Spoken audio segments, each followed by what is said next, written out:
Here we are. Once again, we made it to the Great Barrier Reef. It's been now 4 entire months without a proper, beautiful sail, which we are craving for. But now is the time. The wind is blowing, not really in our favor, but still, we are so ready for it. To sail all the way down the world's longest barrier reef. But all this excitement comes at a price, however. It seems everything is breaking along the way. It tends to happen while sailing upwind with 37 tacks in only 100 nautical miles. Luckily, we have enough skills between us to handle this, I guess. As we used to say, that's sailing. Alright, let's put those sails up and go wherever the wind takes us.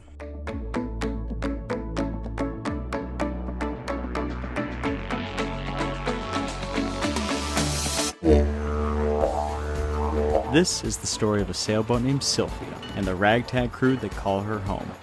Join us each week as we explore the planet both above and below the surface and see what it's really like to live a life at sea. This is Expedition Drenched.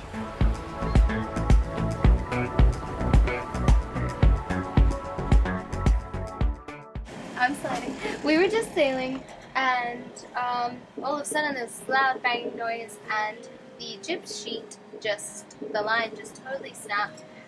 So we've lost all speed, but if you look just here, we are headed straight towards this reef which has some very, very, very shallow parts in it. So the boys are currently outside trying to get it all set up and hopefully get it all figured out. This is emergency crisis number 3 for the day. No, number 20. Something like that. And not surprised, but not stoked either. We'll get it all sorted.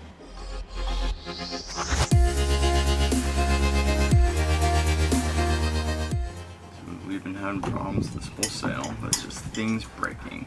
We just had our sails mended and repaired, and the strap at the top of our main has somehow either broke or the threading came undone, which is pretty disappointing when you just barely got them repaired. What's the plan, Stan? Alright, so what the plan is we're going to drop this main. We're on a deserted island right now. The wind isn't really exactly calm. It's blowing about 14 knots. Snap this one back on, sew it up. Got Betsy Ross right here. You know who Betsy Ross is? You know how to use it, please let us know. Yeah, if only we had internet, right? I know. It's going to happen back in the internet land. Yeah, all good.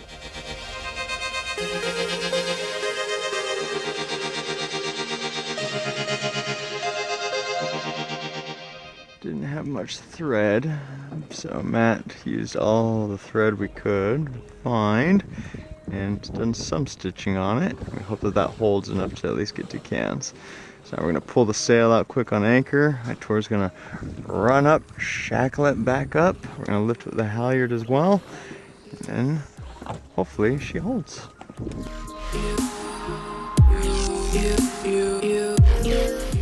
Oh, and we broke our dinghy. We broke our new dinghy. We dented the bottom of it because we forgot to take the bung out and it filled with water on the back. And so we're gonna have to get an aluminum welder to weld the bottom. And it's the exact same problem that we did with the plastic one, is the sad part. So, learn by doing, we suck. And the dive dinghy. What's wrong with the dive dinghy again? The fuel line. Oh yeah, and the fuel line. And the battery.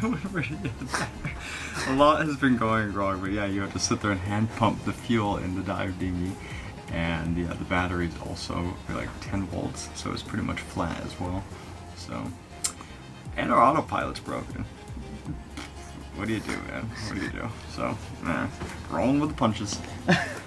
And also, I ripped off this Vesper thing when I put sails out. We were flapping, and where did it go? Our AIS transmitter, and I ripped it right out. So, add it to the list. Look at our growing list. This is our list of stuff to fix. Whoa. So the plan is to reconnect this GPS unit that we snapped accidentally back into its location outside of the hull and cover it somehow with this waterproof as a temporary measure. Okay. That's the idea. Yeah, let's hope it works. We've lost GPS, that's the biggest problem right now, is we're kind of like flying blind, if you will. We can only acquire 2 satellites at the moment, and we need more to triangulate our position, and that's the biggest thing. We have backups, like we have GPS on phone, and like, you know, and we're okay. Anything coming up, Matt? What?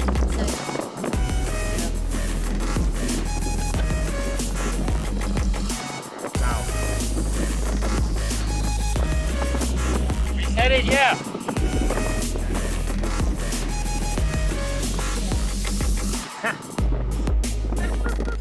Homemade AIS antenna. Satellite fix, we're good. We got GPS, we know where we're at. The broken boat continues. Now what we've had is our whole toilet bowl has flown off.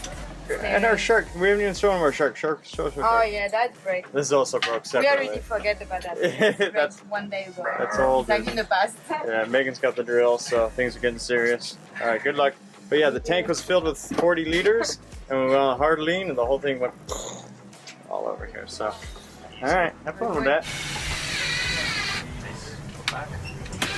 You fix it? Yeah. Yeah. Potty's back in action. Yeah. Hey, good team. Problems continue. Now we got a problem with our rudder. I need to dive into the water, straighten our rudder, while the boys line it up on the inside and then bolt things down. So I'm gonna get dive gear on, go down there, straighten the rudder as long as I can, bang on the hole so they know it's straight. That's when they're gonna get it set up.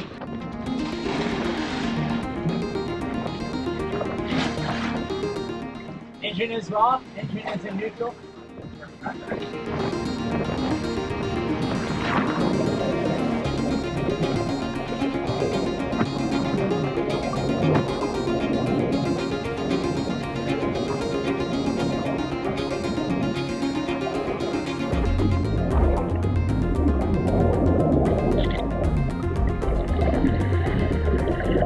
Right, yeah. So the sun is going down.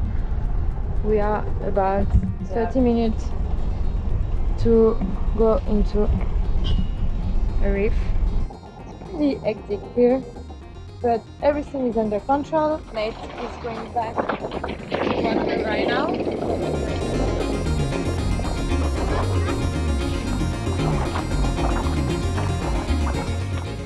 Everybody working up, trying to fix that, stuff like that.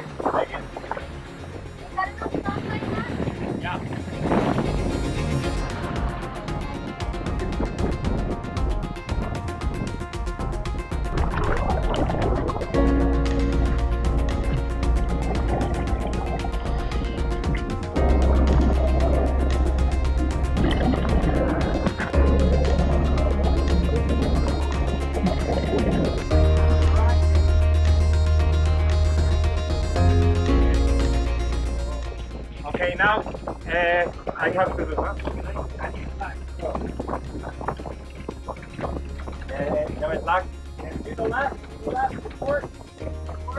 Yeah, I cannot do that. That's good. Great.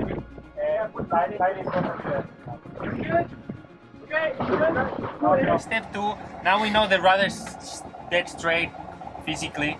Now we're making sure this is also corresponding to like dead straight aligned with our sensors, with the autopilot, etc. And when that's tightened, I think we're ready to go again. We will know, at least with our sensors, that when we're steering certain degrees, the rudder is actually moving. Sweet. We're ready. Again? We're going to start now. We good? All good out there? Yes. Give us some gas. The job is done. Another day on Sylvia. So much drama. A few of us went for a dive. Some people were out snorkeling. Anchor starts dragging. Sylvia starts floating away. Dinghy is out waiting for the divers. Runs out of fuel. Can't move anyway. Everyone's in crisis. The two sets of snorkelers split up. So Sylvia had to circle around and around to try and pick both of them up because the dinghy couldn't come and get anyone because it had to wait with the divers even though it wasn't starting. And then we come back and Nate has to jump in the water and tie off the rudder. The boys were downstairs fixing it. Tom was upstairs driving. It was a whole team effort. And the girls are making dinner. And that's just every other day on Sylvia. Normal day in the life. That's our adventure. Back in the way.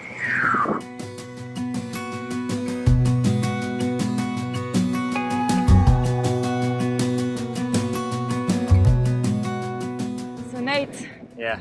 what did you think about this rudder experience? How was that? Oh, man. I have to say that the things that this crew can get done quickly is amazing.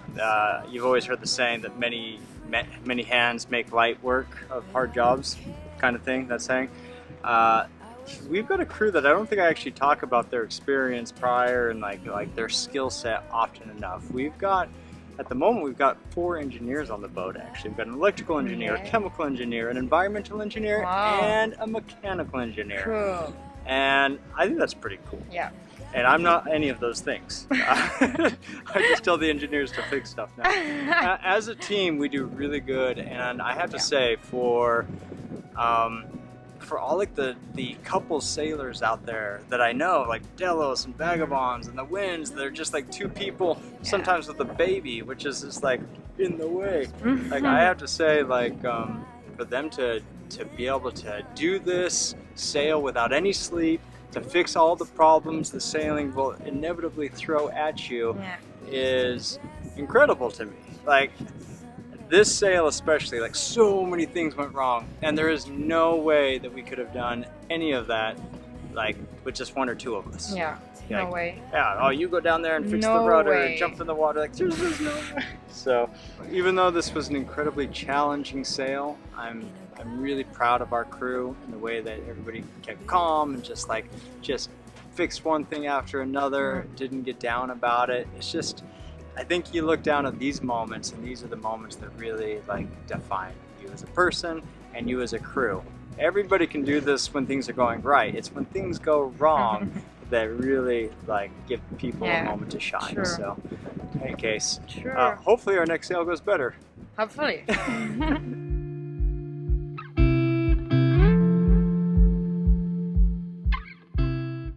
Looks like the sun is just finally coming up over the top of the hill here at Mount Metropolis. This is a beautiful area. Still a little crocky, supposedly. It's been a ride so far. I really have been enjoying this crew. The girls have been reupholstering a lot of things, so it's been fun just kind of like on the move, but getting stuff done. It always feels good to just knock out a little project a day. But yes, this crew's been super helpful, super keen to just go with the flow, and so far so good.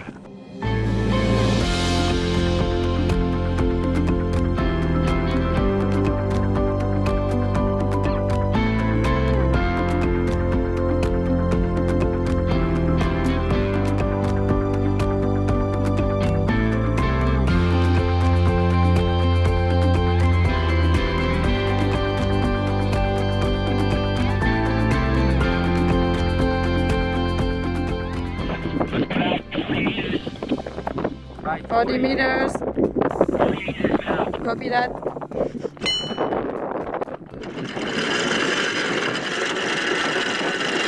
We just arrived at a beautiful island called Hannibal Island.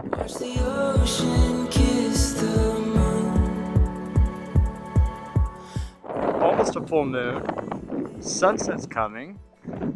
And yeah, didn't feel much today because I've been doing projects all day. I've been trying to make my room a little nicer. It's been kind of a disaster. And how's cooking going? What you making? We're making tuna poke bowls. Yeah? Yeah. This is like a staple that we always revisit, right? Yeah, so We make it using watermelon and soy sauce and a few other little goodies. But apparently it tastes really realistic. It tastes like so similar to tuna. And just and some other nice veggies with it too.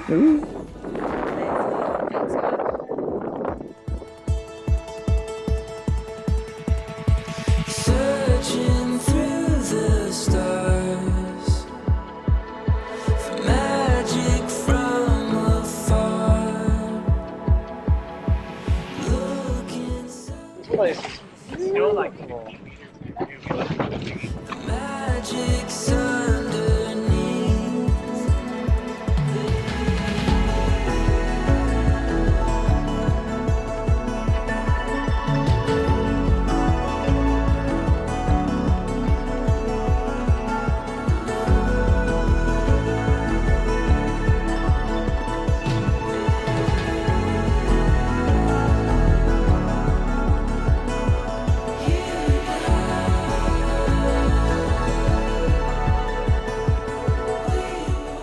What is it? Where'd you find it? We found the snake skin in the bushes there. It was just on the ground.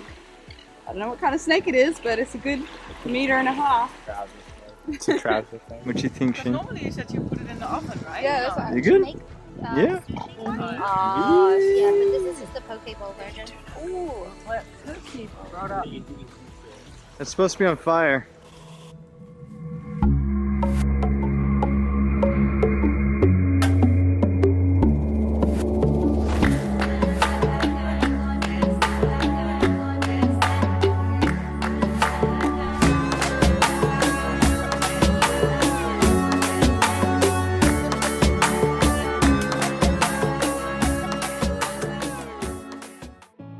Exploring uninhabited islands, that's one of my favorite parts about sailing. Speaking about sailing, it's time to put the sails up and continue our journey down the Great Barrier Reef.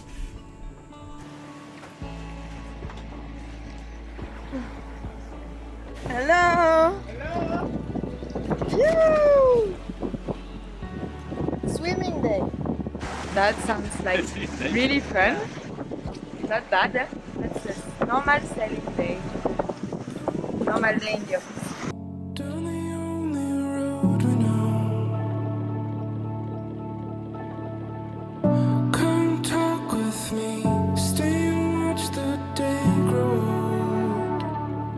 I've been waiting for the moment to arrive. We're fucking sailing! we are. Oh, look, We are this boat! sailing. It moves by wind. 8 knots. 8 knots. Yeah. And finally on an angle. Just Yeah. miss that feeling. Yeah. Living on an angle. After a week of just motoring around, here we are. Finally! Yeah. Feels good. Finally we live sustainable. Yeah. I'm in bed and I just get tossed against the wall. I was excited, but at the same time I was like, back to that life. Cairns. We are on our way to Cairns. A number of passengers is 10, and then our ETA is 2 weeks into Cairns.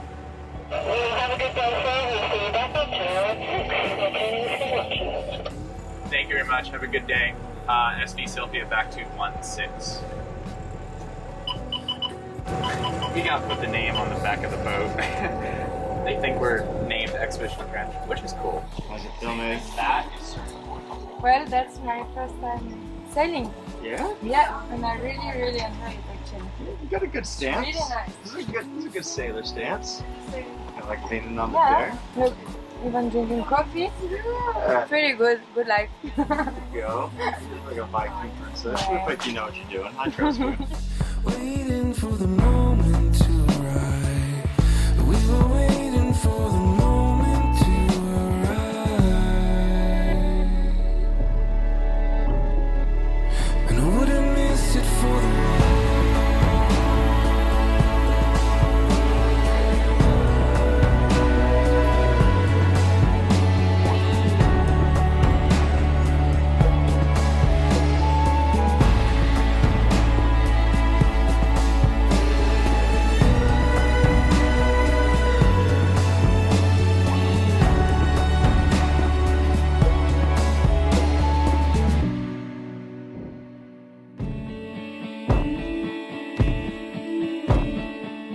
The boat life requires an appropriate attitude to have a balanced mind, body and soul. It's important to remember to take some time to take care of yourself, do some exercises, eat well and stay in shape. We are, I don't know, man, like, I think Australia, like we keep saying it, it's just bigger than you think it is. And I don't know, we're like, we need to make some tracks. So we're gonna do some overnight sails. We're going to actually get where we need to go. And it's good, we got good wind finally, so harness that wind, use it while we can. One of my favorite parts about the project is sharing. And I think we have a very diverse crew, and I've really enjoyed learning from each one of them. So I would say that to me has actually become my favorite part of the project. The people. That has actually become the highlight.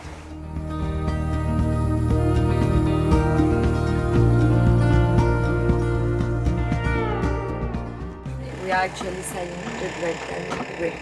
That's kind of special. So our plan, as you can see, we start to put the sail up here. So then we went all the way, but we didn't want to hit that reef, so we had to tack. We catch this wind south and then another reef on our way, so we tack again. We're tacking down the Great Barrier Reef. Yeah, so we are. Because the wind is in our face. Exactly, exactly. So now it's 4 a.m. So that's what we are doing at night. We are not sleeping. We are sailing all day long. Leonie, Hello. so you are from the Netherlands. I am. Yeah? Yeah. How have you enjoyed so far sailing with an international crew? Everyone is a traveler, so everyone has seen different places and have been to different countries, so it's really cool to get inspired by each other. Mm-hmm. And what do you think of night sailing? I actually love it, Yeah? because at night, I don't know, tonight for example, it's full moon, the moon is super bright and we are pretty remote, so it's really cool to see like stars. I'm trying to learn some about star signs, so yeah, Yes. I actually like it at night. Tom, how's your night shift going, bud? Good, just started. Yeah? What do you think so far? Yeah, it's good. It's my first time sailing at night. I've been motoring at night, but sailing first time. Yeah. And yeah, I suppose you just have to trust all your electronics. Yeah. Yeah, because you can't see anything. So Yeah. You're a Kiwi, which means you're from Yeah. New Zealand.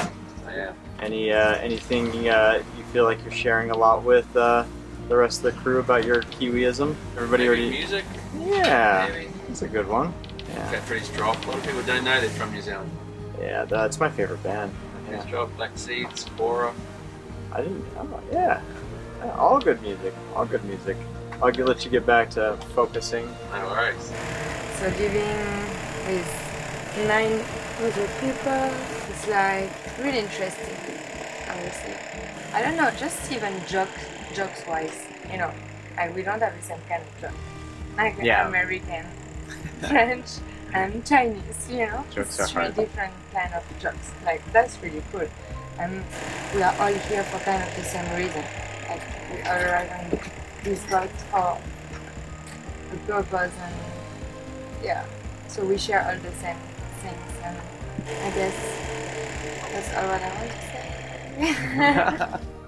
Living on a boat is so different from any other lifestyle, but it's such an amazing experience, especially when it's shared with others.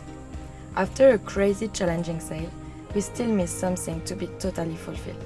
You probably guessed what it is. Yes, diving. More bubbles means less troubles. Luckily, now we are the perfect place for it. It is known as a world-famous dive site, Cod Hole. Next episode in Expedition Drenched, we will encounter the massive and friendly potato cod. Trust me, you don't want to miss it.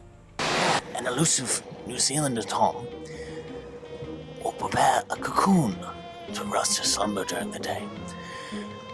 And then he will emerge a beautiful butterfly. Let's do it, buddy. Come on, Tom. Come on.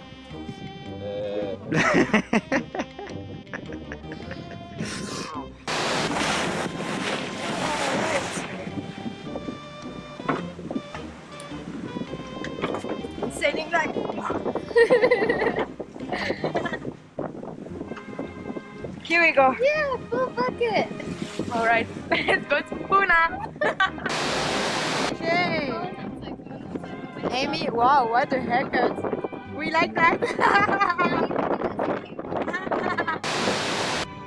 What's going on? There's an interesting look we have here. Yeah, interesting With the circumstances. I appreciate that you've picked matching. Yeah, gear. of course. I mean, Yeah, it's all about style. It's Oh, the crisis! What was going on here? We're trying to make dinner for 10 For people. how many people? Woo! Yes, that's what sad to say. Woo!